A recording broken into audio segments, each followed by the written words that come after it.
We're gearing up for Thunder over Louisville this morning. This is a live picture from inside the command center. You see the countdown right there. That is very important. It's the center of the entire show, from air operations to fireworks. In just a bit, we're going to check in with Jim, who is in there right now, giving us the lay of the land. Looks like it's breakfast time on the other side of that wall. Jim's going to talk to us in just a few minutes. All right, packed day there at the command center. So keep in mind the 2nd Street Bridge is closed until Sunday afternoon. This morning at 11, the Big 4 bridge will close for about 6 hours for the air show practice. And then tomorrow, the Big 4 will be closed again from 10 a.m. to midnight for the actual official air show. And speaking of the air show, this is the 50th anniversary of the most feared fighter jet in the air, the F-16. It is one of several aircraft through the decades being featured in this year's show.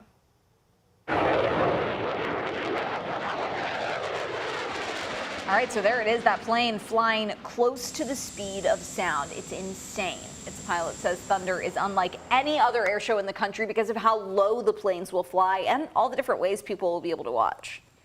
I cannot wait to look down and see people on top of buildings and on the parking garages watching the show. That's going to be a unique vantage point.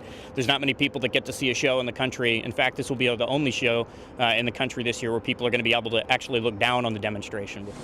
The Thunder Air Show starts at 3 p.m. tomorrow and goes until sunset. Today, more vendors will move in and set up along River Road as well. There will be a lot of road closures you want to know about. Text Thunder to the number on your screen and we will send that information straight to your phone. 3 minutes after 6 now, the search for a different solution to the JCPS transportation issues is moving forward. It's been just over a week since the board moved to cut service for thousands of students. Thursday, city and district leaders met to discuss alternatives. Metro Council President Marcus Winkler met with both TARC and TARC union leadership, as well as Mayor Craig Greenberg and JCPS Superintendent Dr. Marty Polio. The group talked about the idea of allowing TARC drivers to become contracted drivers for JCPS. Now, that suggestion came from the mayor, as TARC is facing layoffs due to financial hardships. However, the TARC bus union pushed back against that idea, saying drivers have better pay and more consistent work at TARC. These folks are very loyal to TARC. They've got years of service there. They want to work for TARC. And so one of the options we explored yesterday, which seemed to have legs as a possible solution, is rather than people being laid off by TARC and hired by JCPS, can JCPS contract TARC to run these routes? So far, nothing is set in stone. These are just initial talks, and JCPS officials say they expect to have follow-up meetings. Under the new bus plan, though, students at magnet and traditional schools will lose transportation unless it's their resides school. Central and Western High are the exceptions. Also, JCPS will be relaunching its website today. So while it's updating, you might experience some minor inconveniences like slow loading times, difficulty accessing specific pages or features, or maybe some issues with search results. The new site, though, is expected to be more user-friendly and easier to navigate. Content will be updated there as well. This morning, Metro Police are searching for a suspect who they say broke into a home in Hurstbourne Acres and raped an elderly woman. LMPD says the woman called and reported the situation on Wednesday afternoon. WHAS11's Connor Steffen and photojournalist Aspen Hester talked to people in the area who say they're on high alert.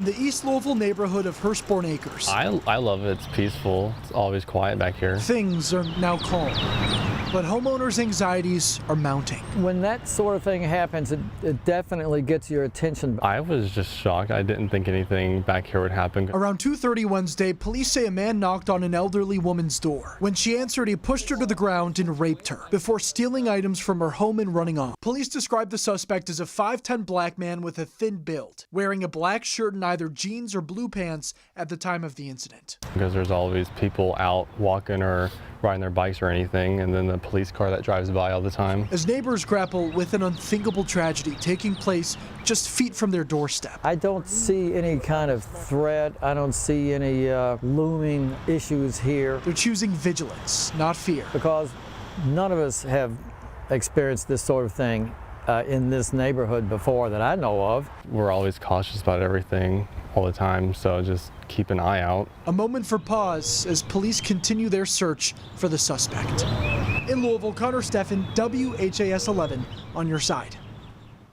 Police ask you to reach out if you have pictures or video that can help the investigation. You can call the anonymous tip line at 574-LMPD or use the online portal. Metro Police are trying to prevent more car thefts in Louisville by launching Operation HEAT. HEAT stands for Help Eliminate Auto Theft. The idea is to provide tools to help drivers from becoming targets. The LMPD says Shirley's Way organization donated money so it could purchase more than 1,000 steering wheel locks for public distribution. As you might know, drivers of Hyundai and Kia vehicles have been more affected by auto thefts, and criminals continue to exploit the vehicle's design problems.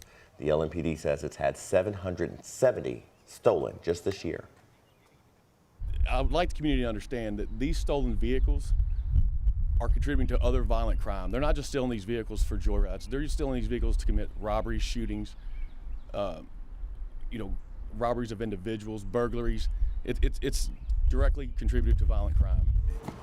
The department's goal is to give away 200 locks in every division. This Derby, a familiar face will be glaringly absent. A judge upheld Churchill Downs' ban of Bob Baffert, put in place after Horse Medina Spirit's failed drug test. Baffert trains for Zidane Racing Stables, which sued Churchill Downs to try and get one of its horses into Derby 150. Judge Mitch Perry said the case held enough merit not to dismiss it, but not enough to grant a temporary injunction. Churchill Downs sent a statement saying, in part, "We are pleased with the court's decision. We have communicated clearly about the rules of entry, which are the same for everyone and are non-negotiable.